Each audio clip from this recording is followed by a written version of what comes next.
आपण शुणुछंती रेडियो तोसाली आम माटीर स्वर। नमस्कार। समय तो काहाकू अपेक्षा करेनी ना, आगकू ही चले आ जीवन रे विपद तो आसीबो, ताकू सामना करबाकू पड़िबो। एकदम ठीक कथा। समयर गति सह ताल देई चलिबाकू हुए। हाँ, तेबे आजी आमे एमिते गोटे ज्योतिषीय विषय रे गभीर आलोचना करिबा। आमे सुनिबाकू पाइछु जे छायाग्रह राहु कुंभ राशि रे प्रवेश करूछंती। हाँ, एटा एक बड़ गोचर। आउ एहार प्रभाव विशेष करी तुला राशिर लोकंको उपरे केमिति रहिबो से विषय रे आमे आजी कथा हबा। आउ एही आलोचना आमे विभिन्न जणाशुणा प्रतिष्ठित ज्योतिषी मानक मतकू नै करूछु। हाँ, विभिन्न मतकू आमे एकाठी करी देखिबा। तेबे प्रथमे एई राहु ग्रह विषय रे टिके कहंतु, ज्योतिष शास्त्र रे एहांको केमिति देखा जाय? देखंतु, ज्योतिष शास्त्र रे राहुंकू गोटे छाया ग्रह कुआ जाय। माने तांकर कोनोसी भौतिक शरीर नाही, वास्तव रे ग्रह नुहंती, गणित रे एक बिंदु।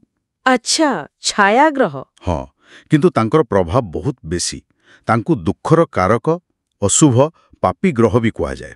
हेले सबु भले से खराप फल दियंती नहीं। ओहो, माने भलो फल भी देई पारंती? निश्चय। जदि काहा कुंडली रे राहु भल स्थिति रे अछंती, शुभ अछंती, से तांको भाग्य पूरा बदलै देई पारंती, अचानक बहुत उपरकू नहीं जाई पारंती। आउ जदि अशुभ हेले ताहले तो समस्या। हाँ, ताहले समस्या सृष्टि करंती। आउ गोटे कथा, मंगल ग्रह सह राहुंकर गोटे अलगा संपर्क। केतेक क्षेत्र रे सेमाने परस्पर को माने निष्क्रिय भी करि दियंती। अच्छा, राहु कौन कौन जिनिसर कारक, माने क्यों क्यों कथा उपरे तांकर प्रभाव थाए? राहु देखंतु कठोर कथा, मिछ कहिबा, जुआ खेल, चोरी, जे कोनसी खराब काम ए सबु सह जड़ित। चर्म समस्या भी राहुंको जोगु हुए। आउ यात्रा, विशेष करी विदेश यात्रा, धार्मिक यात्रा ए सबुर भी कारक। क्यों राशि रे राहु भल फल दियंती आउ क्योंठी खराब? ज्योतिष शास्त्र मतरे मिथुन राशि रे राहु उच्च हुअंती, माने बहुत भल फल दियंती। आउ धनु राशि रे नीच हुअंती, सेठी प्रायतः अशुभ फल मिले। आमे सुनिछे राहु काल बोली गोटे समय थाए, सेइटा कौन? हाँ, प्रतिदिन गोटे निर्दिष्ट समय थाए, प्राय 1.5 घंटा पाई, जाहाकू राहु काल कुहंती। से समयटा कोनोसी शुभ काम आरंभ पाई भल नुहे बोली विश्वास करा जाए। आउ ए समयटा प्रतिदिन बदलु थाए। अच्छा, तेबे जदि राहु शुभ हुअंती ताहले केमिति भल फल मिले? जदि राहु शुभ, व्यक्तिर विचार भल रहे, बुद्धिमतार सह काम करे, आध्यात्मिक दिगरे भी सफलता मिले। एमिति कि मोक्ष प्राप्तिर मार्ग भी राहु देखाई पारंती बोली कुहा जाए। राहुंकर मित्र आउ शत्रुग्रह किए के? बुध, शुक्र आउ शनि होउछंती राहुंकर मित्र। एमानंक साथ थिले राहु बलवान भंती। आउ सूर्य, चंद्र, मंगल, बृहस्पति हेउछंती शत्रु। एमानंक साथ थिले राहु टिके कमजोर होई जानती बा अशुभ प्रभाव दियंती। आउ अशुभ राहुंकर प्रभाव कौन होई पारे? शारीरिक स्तर रे? अशुभ राहु मानसिक समस्या देई पारंती, शारीरिक समस्या भी, जेमती हाकुटी आसीबा, पागलामी भली स्थिति, अंतनळीय समस्या, अल्सर, गैस्ट्रिक समस्या एसबु गोई पारे। वर्तमान जो गोचर कथा आमे कहूछु, एहा केबेठु केबे जाए? एही गोचर 18 मई 2025 रु आरंभ होई 5 डिसेंबर 2026 पर्यंत रहिबो। एही पूरा समय रे राहु कुंभ राशि रे रहिबे। आ गोटे कथा, से बक्री गति रे चलिबे। बक्री गति माने पछको गला भली दिसिबे? हाँ, पृथ्वी रु देखिला बेलकू सेमती लागिबो। और बक्री गति रे थिबा ग्रहर प्रभाव आहुरी बेसी अनुभव हुए बोली कुहा जाए। राहुंकर मूल स्वभाव हैला भोग, विलास, काल्पनिक भय सृष्टि करिबा, मिछ कहिबा, कथाकू बढ़ई चढ़ई बोहिबा। अच्छा, तेबे एबे आसीबा मुख्य कथाकू। तुला राशि उपरे एही गोचरर प्रभाव कौन पड़िबो? क्यों भावरे ए गोचर हेउछि? तुला राशिंको पाई राहु पंचम भावरे गोचर करिबे, माने जन्म राशि ठारू पंचम घरे। पंचम भाव एटा कौन जिनिसकू दर्शाए? पंचम भाव मुख्यतः बुद्धि, शिक्षा, सृजनशीलता, प्रेम संपर्क, संतान सुख आउ शेयर बजार भली स्पेकुलेशंस ए सबुको दर्शाए। तो पंचमरे राहुंक गोचर एटा साधारणतः केमिति फल दिए, भल न खराब? देखंतु, पंचम भावरे राहुंकर गोचरकू प्रायतः बहुत भल बोली कुहा जायनी। बेशीभाग क्षेत्र रे एहा किछिटा अशुभ फल देइथाए। मिश्रित फल भी मिली पारे, किंतु चैलेंज बेशी रहिबार संभावना। की प्रकार चैलेंज ଆପଣ କହୁଥିଲେ ବିଧିସ୍ଥାନ। ହଁ, ତେଣୁ ସବୁଠୁ ବଡ଼ କଥା ହେଲା ଠିକ୍ ଭୁଲ ବିଚାର କରିବାରେ ଅସୁବିଧା ହୋଇପାରେ, କନଫ୍ୟୁଜନ ବଢ଼ିପାରେ, କ'ଣ କରିବି କ'ଣ ନ କରିବି ଏମିତି ଦ୍ୱନ୍ଦ୍ୱ ଲାଗି ରହିପାରେ।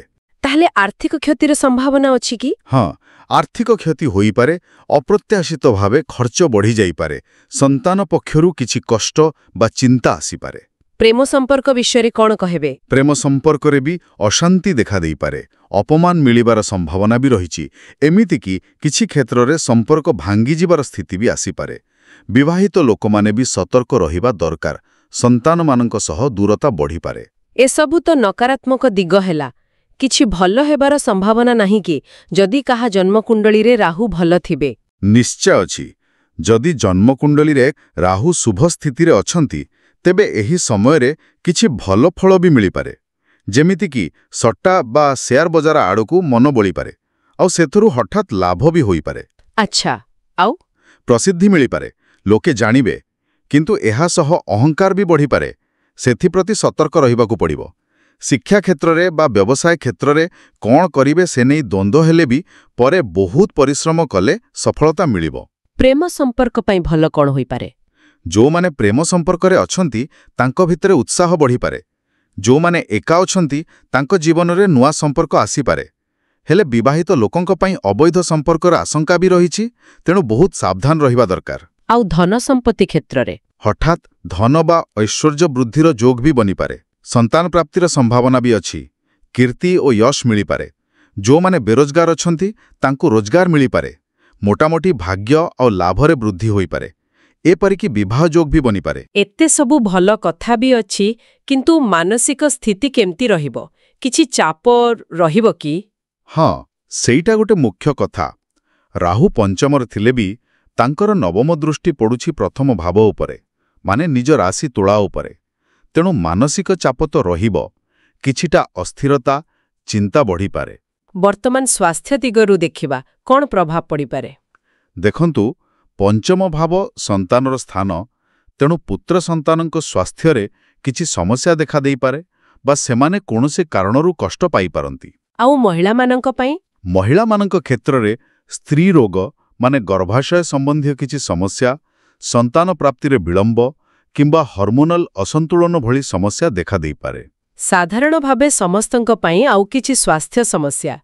ହଁ, ଯେମିତି ଆଗରୁ କହିଲି, ଚର୍ମ ସମସ୍ୟା, ଆଲର୍ଜି ଏସବୁ ରାହୁଙ୍କ ସହ ଜଡ଼ିତ। ମାନସିକ ଅଶାନ୍ତି ତ ରହିବ। ପେଟ ସମ୍ବନ୍ଧୀୟ ରୋଗ ଯେମିତି ଗ୍ୟାଷ୍ଟ୍ରିକ୍, ପାଚନତନ୍ତ୍ରରେ ସମସ୍ୟା ଏସବୁ ବି ହୋଇପାରେ। କିଛି ଲୋକଙ୍କୁ ନିରାଶା ବା ଅଧିକ ଚିନ୍ତା ହେବାର ବି ସମ୍ଭାବନା ରହିଛି। ଆଚ୍ଛା, ଏବେ ଆସିବା ଆର୍ଥିକ ଏବଂ ବ୍ୟାବସାୟିକ ସ୍ଥିତିକୁ। ଆୟ କେମିତି ରହିବ? ସେୟାର ବଜାର କଥା ଯାହା କହୁଥିଲେ। ରାହୁ ପଞ୍ଚମରେ ରହି ତାଙ୍କ ସପ୍ତମ ଦୃଷ୍ଟିରେ ଏକାଦଶ ଭାବକୁ ଦେଖୁଛନ୍ତି। ଏକାଦଶ ଭାବ ହେଉଛି ଲାଭର ସ୍ଥାନ, ଆୟର ସ୍ଥାନ, ତେଣୁ ହଠାତ୍ ଆୟ ବୃଦ୍ଧିର ସମ୍ଭାବନା ଅଛି। ହଠାତ୍ ଆୟ ବୃଦ୍ଧି ମାନେ ସେୟାର ବଜାରର? ହଁ, ବିଶେଷ କରି ସେୟାର ବଜାର, ସ୍ପେକୁଲେସନ ବା ଏମିତି କିଛି କାମରୁ। କିନ୍ତୁ ଏଠି ଗୋଟେ ବଡ଼ କିନ୍ତୁ ଅଛି। ଯେତିକି ଶୀଘ୍ର ଲାଭ ଆସିପାରେ, ସେତିକି ଶୀଘ୍ର ବା ତାଠୁ ବେଶୀ କ୍ଷତି ବି ହୋଇପାରେ। ଓହୋ, ତାହେଲେ ବହୁତ ସାବଧାନ ରହିବାକୁ ପଡ଼ିବ। ଏକଦମ ଅତ୍ୟଧିକ ସାବଧାନତା ଦରକାର। ବିଶେଷ କରି ଲୋଭରୁ ଦୂରେଇ ରହିବାକୁ ପଡ଼ିବ। ସଠିକ୍ ସମୟରେ ଏଣ୍ଟ୍ରି ଆଉ ସଠିକ୍ ସମୟରେ ଏକ୍ଜିଟ୍ କରିବା ବହୁତ ଜରୁରୀ, ନହେଲେ ବଡ଼ ଧରଣର କ୍ଷତି ହୋଇପାରେ। ବୃତ୍ତି ବା କ୍ୟାରିୟର କ୍ଷେତ୍ରରେ କ'ଣ ପ୍ରଭାବ ପଡ଼ିବ? ଯେଉଁମାନେ ଚାକିରି କରୁଛନ୍ତି ବା ନିଜର କିଛି କାମ କରୁଛନ୍ତି? ଦେଖନ୍ତୁ, ଯେଉଁମାନେ ସୃଜନଶୀଳ କାମରେ ଅଛନ୍ତି, ଯେମିତି ଫିଲ୍ମ, ମିଡିଆ, ଡିଜାଇନିଂ, ବିଜ୍ଞାପନ ଏସବୁରେ, ସେମାନେ ଏ ସମୟରେ ଚର୍ଚ୍ଚାରେ ରହିବେ। ନୂଆ ନୂଆ ପ୍ରୋଜେକ୍ଟ ମିଳିପାରେ। ଆଉ ଚାକିରି କରୁଥିବା ଲୋକଙ୍କ ପାଇଁ? ଚାକିରି କରୁଥିବା ଲୋକଙ୍କ ପାଇଁ କିଛିଟା ଚ୍ୟାଲେଞ୍ଜ ଆସିପାରେ। କାମର ଚାପ ବଢ଼ିପାରେ, ଏମିତିକି ସ୍ଥାନ ପରିବର୍ତ୍ତନର ସମ୍ଭାବନା ବି ରହିଛି। ଯେଉଁମାନେ ଏମ୍ଏନ୍ସିରେ କାମ କରନ୍ତି ବା କରିବାକୁ ଚାହୁଁଛନ୍ତି, କିମ୍ବା ଆଇଟି, ଇଞ୍ଜିନିୟରିଂ, ଏଆଇ ଏସବୁରେ ବିଦେଶରେ ପଢ଼ିବା ପାଇଁ? ହଁ, ସେମାନଙ୍କ ପାଇଁ ସୁଯୋଗ ଆସିପାରେ। ଏମ୍ଏନ୍ସିରେ କାମ ମିଳିପାରେ। ଯେଉଁମାନେ ଆଇଟି, ଇଞ୍ଜିନିୟରିଂ, ଏଆଇ, କୋଡିଂ ଏସବୁର ଅଛନ୍ତି ବା ବିଦେଶରେ ପଢ଼ିବାକୁ ଚେଷ୍ଟା କରୁଛନ୍ତି, ତାଙ୍କର ପ୍ରୟାସ ସଫଳ ହୋଇପାରେ। ହେଲେ ସାଧାରଣ ଭାବେ ସମସ୍ତଙ୍କୁ ନିଜକୁ ପ୍ରମାଣିତ କରିବାକୁ ଅଧିକ ପରିଶ୍ରମ କରିବାକୁ ପଡ଼ିବ। ରାହୁଙ୍କର ଦୃଷ୍ଟି ବିଷୟରେ ଆପଣ କହୁଥିଲେ। ପଞ୍ଚମରେ ରହି କେଉଁ କେଉଁ ଭାବକୁ ଦେଖୁଛନ୍ତି ଆଉ ତାର ଫଳ କ'ଣ? ହଁ, ରାହୁ ଯେଉଁ ଘରେ ବସନ୍ତି ସେଠୁ 3ଟି ଭାବକୁ ଦେଖନ୍ତି, ପଞ୍ଚମ, ସପ୍ତମ ଆଉ ନବମ। ତୁଳା ରାଶି ପାଇଁ ପଞ୍ଚମରେ ବସି ସେ ପ୍ରଥମେ ପଞ୍ଚମ ଦୃଷ୍ଟିରେ ନବମ ଭାବକୁ ଦେଖୁଛନ୍ତି। ନବମ ଭାବ ମାନେ ଭାଗ୍ୟସ୍ଥାନ। ମିଥୁନ ରାଶି ପଡୁଛି ସେଠି। ଏକଦମ। ମିଥୁନ ରାଶି ରାହୁଙ୍କର ମିତ୍ର ରାଶି ଆଉ ଉଚ୍ଚ ସ୍ଥାନ ବି। ତେଣୁ ଏ ଦୃଷ୍ଟି ଭଲ ଫଳ ଦେବ। ବ୍ୟକ୍ତି ଶାସ୍ତ୍ରପ୍ରିୟ ହୋଇପାରନ୍ତି, ନିଜ କାମ ଦ୍ୱାରା ଭାଗ୍ୟକୁ ଆହୁରି ମଜବୁତ କରିପାରିବେ, ଭାଗ୍ୟର ସାଥ ମିଳିବ। ତାପରେ ସପ୍ତମ ଦୃଷ୍ଟି। ସପ୍ତମ ଦୃଷ୍ଟି ପଡୁଛି ଏକାଦଶ ଭାବ ଉପରେ। ସେଠି ପଡୁଛି ସିଂହ ରାଶି, ଯାହା ରାହୁଙ୍କର ଶତ୍ରୁ ରାଶି। ଏକାଦଶ ଭାବ ହେଲା ଆୟ, ଲାଭ, ସଫଳତା, ବଡ଼ ଭାଇ ଭଉଣୀଙ୍କ ସ୍ଥାନ। ତ ଶତ୍ରୁ ରାଶି ଉପରେ ଦୃଷ୍ଟି, ଏଟା କ'ଣ ଖରାପ ଫଳ ଦେବ? ପୁରା ଖରାପ ନୁହେଁ। ଏକାଦଶ ଭାବ ଉପରେ ଦୃଷ୍ଟି ଯୋଗୁଁ ଆର୍ଥିକ ଲାଭର ସମ୍ଭାବନା ତ ଅଛି। ନିଜର କିଛି ହବି ବା ସୌଖକୁ ବି ଆଗକୁ ବଢ଼େଇ ସେଥିରୁ ଆୟ କରିପାରିବେ। ନେଟୱାର୍କିଂ ବଢ଼ିବ ଆଉ ତା ଦ୍ୱାରା ସଫଳତା ମିଳିବ। ଆୟ ବଢ଼ିବାର ନୂଆ ସୁଯୋଗ ଆସିବ, କିନ୍ତୁ ସେଗୁଡ଼ିକୁ ଭଲ ଭାବେ ବାଛିବାକୁ ପଡ଼ିବ। ଆଖି ବନ୍ଦ କରି କୋଉଠି ବି ପଇସା ଲଗେଇବା ଠିକ୍ ହେବନି। ଆଉ ଶେଷରେ ନବମ ଦୃଷ୍ଟି। ନବମ ଦୃଷ୍ଟି ପଡୁଛି ପ୍ରଥମ ଭାବ ଉପରେ, ମାନେ ତୁଳା ରାଶି ଉପରେ। ଏହା ରାହୁଙ୍କର ମିତ୍ର ରାଶି। ପ୍ରଥମ ଭାବ ନିଜର ସ୍ୱଭାବ, ବ୍ୟକ୍ତିତ୍ୱ, ସ୍ୱାସ୍ଥ୍ୟକୁ ଦର୍ଶାଏ। ଏହାର ପ୍ରଭାବ କ'ଣ ହେବ? ବିଶେଷ କରି ଛାତ୍ରଛାତ୍ରୀଙ୍କ ପାଇଁ। ଦେଖନ୍ତୁ, ଛାତ୍ରଛାତ୍ରୀଙ୍କ ପାଇଁ ଏ ସମୟ ଟିକେ ଚ୍ୟାଲେଞ୍ଜିଂ ହୋଇପାରେ। ମାନସିକ ଚାପ ବଢ଼ିପାରେ, ଏକାଗ୍ରତା ଭଙ୍ଗ ହୋଇପାରେ, ପଢ଼ା ବିଷୟକୁ ଭୁଲ ବୁଝିବାର ସମ୍ଭାବନା ଅଛି। କିନ୍ତୁ ଭଲ କଥା ହେଲା, ନିଜକୁ ପ୍ରମାଣିତ କରିବାରେ ଗୋଟେ ଜିଦ୍ ମନରେ ଆସିବ, ଯାହା ତାଙ୍କୁ ଆଗକୁ ବଢ଼ିବାରେ ସାହାଯ୍ୟ କରିବ। ଆଉ ସାଧାରଣ ଭାବେ ସମସ୍ତଙ୍କ ପାଇଁ? ମାନସିକ ଚାପ, ଅନିଦ୍ରା ଆଉ ଚର୍ମ ସମସ୍ୟା ଏସବୁ ହେବାର ସମ୍ଭାବନା ରହିଛି। ବାପରେ, ଏତେ ସବୁ ପ୍ରଭାବ! ତେବେ ଏଇ ଯେଉଁ ସମ୍ଭାବ୍ୟ ନକାରାତ୍ମକ ପ୍ରଭାବ ଅଛି, ତାକୁ କମ୍ କରିବା ପାଇଁ କିଛି ସରଳ ପ୍ରତିକାର ବା ଉପାୟ ଅଛି କି? ହଁ, ନିଶ୍ଚୟ ଅଛି। ଜ୍ୟୋତିଷ ଶାସ୍ତ୍ରରେ ସବୁବେଳେ କିଛି ନା କିଛି ଉପାୟ କୁହାଯାଇଥାଏ। କ'ଣ ସେ ସବୁ? ଦେଖନ୍ତୁ, କିଛି ସହଜ ଉପାୟ ହେଲା, ଶନିବାର ଦିନ କୌଣସି ମନ୍ଦିରରେ ଗୋଟେ ପତାକା ଲଗାଇ ପାରିବେ। ଭୈରବନାଥଙ୍କ ଦର୍ଶନ କରିବା ବି ଭଲ। ଆଚ୍ଛା, ଆଉ? ହନୁମାନଙ୍କ ଉପାସନା ବି ରାହୁଙ୍କ ପାଇଁ ବହୁତ ଭଲ। ହନୁମାନ ମୂର୍ତ୍ତି ସାମ୍ନାରେ ଚମେଲି ତେଲର ଦୀପ ଜଳାଇ ବଜରଙ୍ଗ ବାଣ ପାଠ କରିପାରିବେ। କୁକୁରଙ୍କୁ, ବିଶେଷ କରି କଳା କୁକୁରଙ୍କୁ ଦୁଧ ରୁଟି ଖାଇବାକୁ ଦେବା ବି ଭଲ। ଆହୁରି କିଛି? ହଁ, ପବିତ୍ର ନଦୀ ବା ତୀର୍ଥସ୍ଥାନରେ ଯାଇ ସ୍ନାନ କରିବା ଭଲ। ବୁଧବାର କିମ୍ବା ଶନିବାର ଦିନ କଳା ବିରି, ସାବୁତ ଗୋଟା ଦାନ କରିପାରିବେ। ଆଉ ଗୋଟେ ଭଲ ଉପାୟ ହେଲା, ପ୍ରତି ଶନିବାର ସକାଳେ ଯେତେବେଳେ ରାହୁକାଳ ଥାଏ, ପ୍ରାୟ 9ଟାରୁ 10:30 ଭିତରେ, ସେତେବେଳେ ଗୋଟେ ଜଟା ନଡ଼ିଆ ନିଜ ମୁଣ୍ଡ ଚାରିପଟେ 11 ଥର ବୁଲେଇ ପାଣିରେ ଭସାଇ ଦେବେ କିମ୍ବା କୌଣସି ଶନି ମନ୍ଦିରରେ ଦେଇଦେବେ। କିଛି ଧାରଣ କରିବା ପାଇଁ ଅଛି କି, କବଚ ଭଳି? ହଁ, ରାମ ରକ୍ଷା କବଚ କିମ୍ବା କାଳା ଭୈରବ କବଚ, ଏ ଦୁଇଟାରୁ ଗୋଟେ କିମ୍ବା ଦୁଇଟା ଯାକ ମିଶେଇ ଧାରଣ କଲେ ବି ସୁରକ୍ଷା ମିଳେ। ଆଉ ସବୁଠୁ ସହଜ ହେଲା ରାହୁଙ୍କ ବୀଜ ମନ୍ତ୍ର, ଓମ୍ ରାଂ ରାହବେ ନମଃ। ଏହି ମନ୍ତ୍ରକୁ ଯେତେ ଅଧିକ ସମ୍ଭବ ଜପ କଲେ ମାନସିକ ଶାନ୍ତି ମିଳେ ଆଉ ରାହୁଙ୍କୁ ନକାରାତ୍ମକ ପ୍ରଭାବ କମ୍ ହୁଏ। ବହୁତ ବଢ଼ିଆ। ଆପଣ ବହୁତ ସୁନ୍ଦର ଭାବରେ ଏହି ଜଟିଳ ଗୋଚରକୁ ଆଉ ତାର ପ୍ରଭାବ, ଏପରିକି ଉପାୟ ବିଷୟରେ ବୁଝେଇଲେ। ତେବେ ମୋଟାମୋଟି ଭାବରେ କହିବାକୁ ଗଲେ, ତୁଳା ରାଶିର ଲୋକଙ୍କ ପାଇଁ ଆସନ୍ତା ପ୍ରାୟ 1.5 ବର୍ଷ, ମଇ 2025ରୁ ଡିସେମ୍ବର 2026, କିଛିଟା ଅସ୍ଥିରତା, ଦ୍ୱନ୍ଦ୍ୱ ଆଉ ଅପ୍ରତ୍ୟାଶିତ ପରିବର୍ତ୍ତନ ନେଇକି ଆସୁଛି।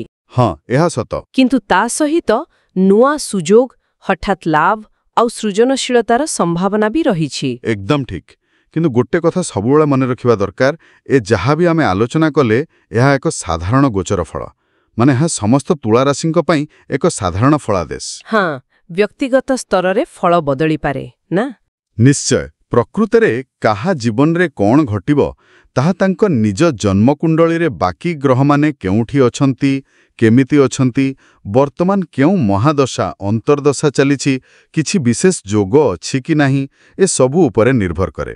ତାହେଲେ ଯଦି କେହି ନିଜ ଜୀବନରେ ବର୍ତ୍ତମାନ ଅଧିକ ସମସ୍ୟା ଦେଇ ଗତି କରୁଛନ୍ତି କିମ୍ବା କୌଣସି ବଡ଼ ନିଷ୍ପତ୍ତି ନେବାକୁ ଯାଉଛନ୍ତି, ଆଉ ଟିକେ ସ୍ପଷ୍ଟତା ଚାହୁଁଛନ୍ତି, ସେମାନଙ୍କ ପାଇଁ ସବୁଠୁ ଭଲ ହେବ ନିଜର ବ୍ୟକ୍ତିଗତ ଜନ୍ମକୁଣ୍ଡଳୀର ବିଶ୍ଳେଷଣ ଜଣେ ଅଭିଜ୍ଞ ଭଲ ଜ୍ୟୋତିଷୀଙ୍କ ଦ୍ୱାରା କରେଇ ନେବା। ପ୍ରକୃତରେ ବର୍ଷକୁ ଥରେ ନିଜ କୁଣ୍ଡଳୀ ଦେଖେଇ ନେଲେ ଭଲ। ବର୍ଷକୁ ଥରେ? କାହିଁକି?